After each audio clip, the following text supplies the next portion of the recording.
Sir, ರಾಜ್ಯದಲ್ಲಿ Covid ವಿಚಾರಕ್ಕೆ ಸಂಬಂಧಪಟ್ಟ ಈಗಾಗಲೇ ನಾವು ಈ ಕೋವಿಡ್ ವಿಚಾರದಲ್ಲಿ ಕೆಲವು ಅಡ್ವೈಸರಿಯನ್ನು ನಮ್ಮ ಇಲಾಖೆಯಿಂದಲೇ ಪ್ರಕಟಣೆ ಮಾಡಿದ್ದೇವೆ. ನಮ್ಮ ಟೆಕ್ನಿಕಲ್ ಅಡ್ವೈಸರಿ ಕಮಿಟಿ ಏನಿದೆ ಅವರು ಒಂದು ನೆನ್ನೆ ಸಭೆ ಮಾಡಿದ್ದಾರೆ. ಎಲ್ಲ ಒಂದು ವಿಷಯಗಳನ್ನು ಗಮನ ಹರಿಸಿ ರಾಜ್ಯದಲ್ಲಿ ಏನು ಈ ವರ್ಷ ಸುಮಾರು 35 ಕೋವಿಡ್ ಪ್ರಕರಣಗಳು ನಮಗೆ ಪತ್ತೆ ಹಚ್ಚಿರುವಂಥದ್ದು. ಅದರಲ್ಲಿ ಬಹುತೇಕ 32 ಬೆಂಗಳೂರು ನಗರದಲ್ಲಿ ಕಳೆದ ಒಂದು 15 ದಿವಸದಲ್ಲಿ ಸಣ್ಣ ಪ್ರಮಾಣದಲ್ಲಿ ಸ್ವಲ್ಪ ಹೆಚ್ಚಿಗೆ ಆಗಿದೆ. ಆದ್ದರಿಂದ ನಾವು ಏನು ಮುನ್ನೆಚ್ಚರಿಕೆ ಕ್ರಮಗಳು ತಗೊಳ್ಬೇಕು ಅಂತಲೂ ಕೂಡ ಅಥವಾ ಇದರ ಬಗ್ಗೆ ಏನು ನಾವು ಹೆಜ್ಜೆಗಳು ಇಡಬೇಕು ಅಂತ ನಮ್ಮ ಟೆಕ್ನಿಕಲ್ ಕಮಿಟಿಯವರು ಕೂಡ ಮಾತನಾಡಿದ್ದಾರೆ. ಮತ್ತು ಕೇಂದ್ರ ಸರ್ಕಾರ ಜೊತೆ ನಾವು ಮಾತನಾಡ್ತೇವೆ. ಇಡೀ ದೇಶದಲ್ಲೆಲ್ಲೂ ಗಂಭೀರವಾದ ಪರಿಸ್ಥಿತಿ ಏನೂ ಇಲ್ಲ. ಇಡೀ ದೇಶದಲ್ಲೇ ಸುಮಾರು 257-258 ಕೇಸಸ್ ದಾಖಲಾಗಿದೆ ಅಷ್ಟೇ ನಮ್ಮ ದೇಶದಲ್ಲಿ. ಕೇಂದ್ರ ಸರ್ಕಾರ ಹೇಳಿರೋ ಪ್ರಕಾರ ನಮ್ಮ ರಾಜ್ಯದಲ್ಲಿ 35 ಇದೆ. ಆದ್ದರಿಂದ ನಾವು ಇದನ್ನು ಖಂಡಿತವಾಗಿಯೂ ಯಾವುದೂ ಭಯಪಡಬೇಕಾಗಿಲ್ಲ.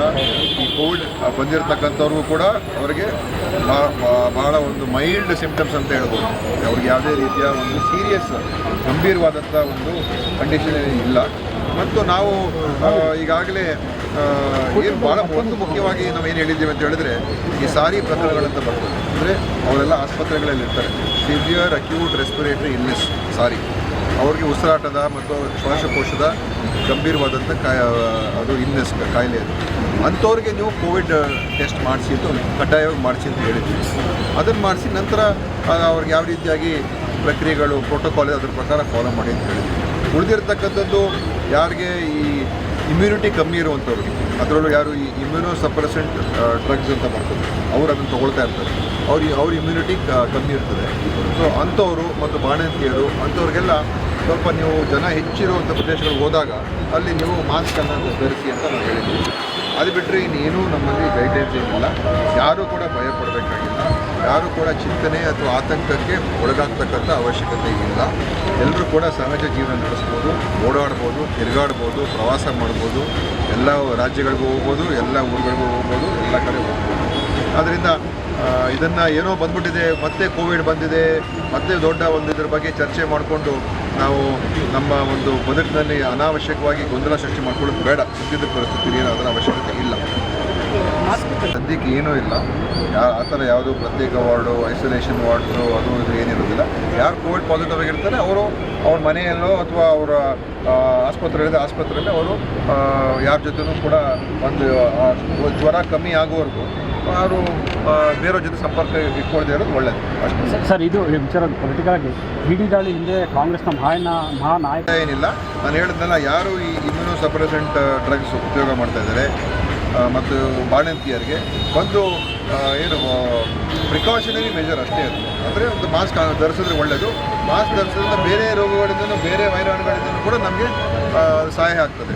ಮತ್ತು ಇನ್ನೊಂದು ಏನಿದೆ, ಆದಷ್ಟು ಮಟ್ಟಿಗೆ ಒಂದು ಸ್ವಚ್ಛತೆಯನ್ನು ಕಾಪಾಡಿಕೊಂಡು ನಮ್ಮ ಏನು ಸ್ಯಾನಿಟೈಸರನ್ನು ಉಪಯೋಗಿಸುವಂಥದ್ದು ಎಲ್ಲೆಲ್ಲಿ ಸಾಧ್ಯ ಆಗುತ್ತೆ ಮಾಡಿ, ಅದು ಎಲ್ಲದಕ್ಕೂ ಕೂಡ ಒಳ್ಳೆಯದು. ಈಗ ಸಾಂಕ್ರಾಮಿಕ ರೋಗಗಳು ಇರ್ತದೆ, ಬೇರೆ ಬೇರೆ ಈಗ ಮಳೆಗಾಲ ಎಲ್ಲ ಇರೋದ್ರಿಂದ ಕೋವಿಡ್ ಒಂದೇ ಅಲ್ಲ, ಇನ್ನು ಉಳಿದ ಬೇರೆ ವೈರಲ್ ಇನ್ಫೆಕ್ಷನ್ಸ್ಗೂ ಕೂಡ ತಡೆ ಹಿಡಿಯೋದಕ್ಕೆ ಅದು ಅನುಕೂಲ ಆಗ್ತದೆ.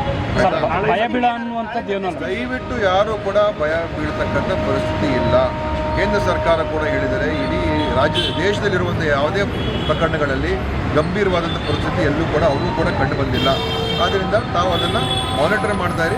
ಮತ್ತು ಎಲ್ಲರೂ ತಮ್ಮ ಜೀವನ ನಡೆಸೋದ್ರಲ್ಲಿ ಈ ಸಹಜ ಜೀವನದ ವಿಷಯದ ಬಗ್ಗೆ ದಯವಿಟ್ಟು ಯಾರೂ ಕೂಡ ಆತಂಕಪಟ್ಟು ನಾನಲ್ಲಿ ಊರಿಗೆ ಹೋಗೋದಿಲ್ಲ, ಊರು ಬಿಟ್ಟು ಹೋಗೋದಿಲ್ಲ, ಓಡಾಡೋದೆಲ್ಲ ಮಾಡೋಕ್ಕೆ ಹೋಗಬೇಡಿ. ನಿಮ್ಮ ಜೀವನ ನಡೆಸ್ಕೊಂಡು ಹೋಗಿ.